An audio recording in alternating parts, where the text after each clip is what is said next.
needs a good homestand, kind of get his groove back.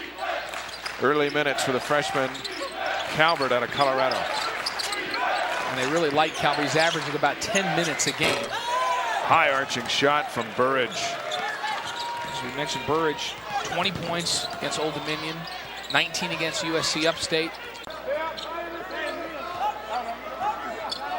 Let's see what Michael Hale's come up with. Burrage, Hill for three.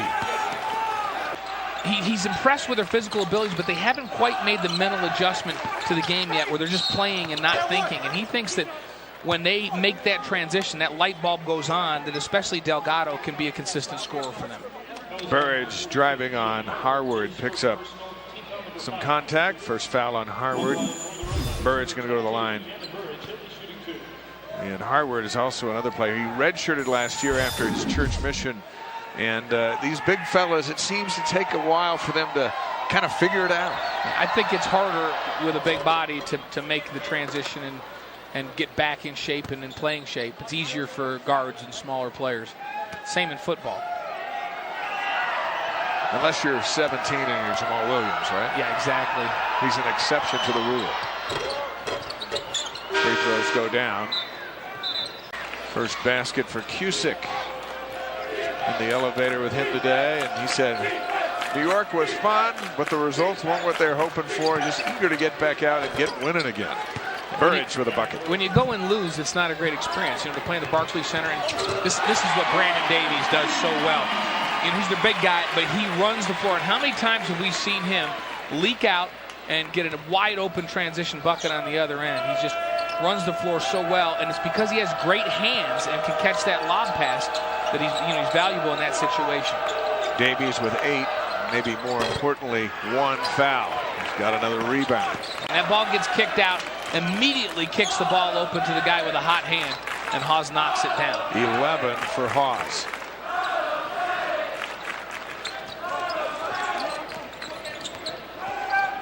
Hill, there's Burrage. And a drive on Cusick. Sweet shot. Well, so he made the best of it. Just a fade away off of 1 foot, and he knocks it down.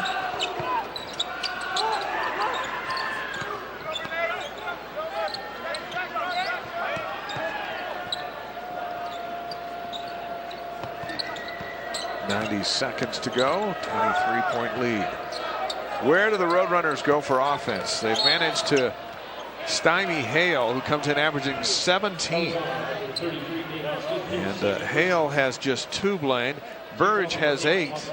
Combined, those two average 34 for this offense. Yeah, they've struggled, and BYU's length has given them a little bit of problem. And BYU's big guys, when they're putting it on the floor and trying to get to the rim, have rotated well and been good and helped defense. And so shots, open shots, have been difficult to come by.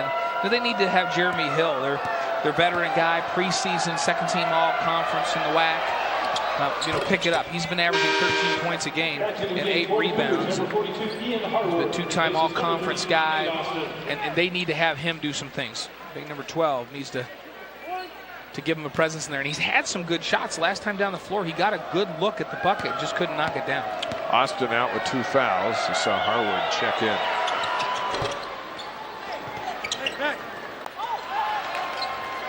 A sloppy start for both squads. Burrage with the right hand off the glass. And that's where he is at his best. He is a slasher that likes to get to the front of the basket, and he does there. 12 points for Burrage. 18-point Cougar lead. Davies rebounds his miss, gets another look. 3rd time's the charm. They're relentless. Oh, you pad your stats. Pad your stats. Get a bucket and 2 rebounds. That's how you do that. Well, and it's been fun to watch. He and Wilkins are just pounding one another down there low. It's been a nice physical matchup. You can see them right there at the bottom of the screen. Number 0 and number 3. Zylstra knocks the ball out of bounds.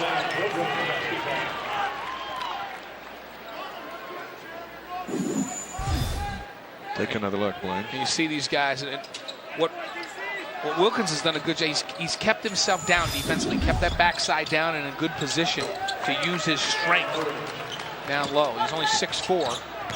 14 now for Burrage. Got a good looking shot over Davies. Roadrunners need to make a run here.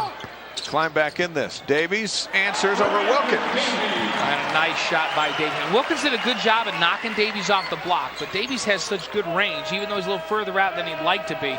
He can knock that shot down consistently. 14 now for Brandon. Backdoor cut. Burrage up over Davies. There was contact. Brooks Thompson wants a foul, didn't get it, but 16 now for Burrage. Good defense and the knock away by Wilkins. And BYU has dropped back into the zone the last couple times down the floor. And we mentioned that UTSA has not knocked down a bunch of threes in this game. They've been solid from the three-point line. Maybe BYU will force them to make some threes and shoot over the top of the zone. Burrage. Davies brings it down. And so he can't be content to just shoot jumpers. He's got to attack a little bit, and that may help him get out of this funk. Now 1 for 8. 11 minutes to go. An opportunity here for the Roadrunners to get back in it. There's a two-pointer, and it's a 13-point game as Burrage gets 18 on the night. Haas has been awfully quiet here in this second half. Really, before they get going in WAC play, and Utah State, December 29th, at home in San Antonio. That'll be a road test for the Aggies. The Roadrunners picked 7th in the WAC, but get the sense they'll fare a little bit better than that. It's at 20 now for Kannon Burrage, who's Haas getting close to his average, now at 20. I told you with 4:29. I know you did. He was going to get to his average. You're very smart. He's just very consistent. That's a good look by Burrage driving to the basket.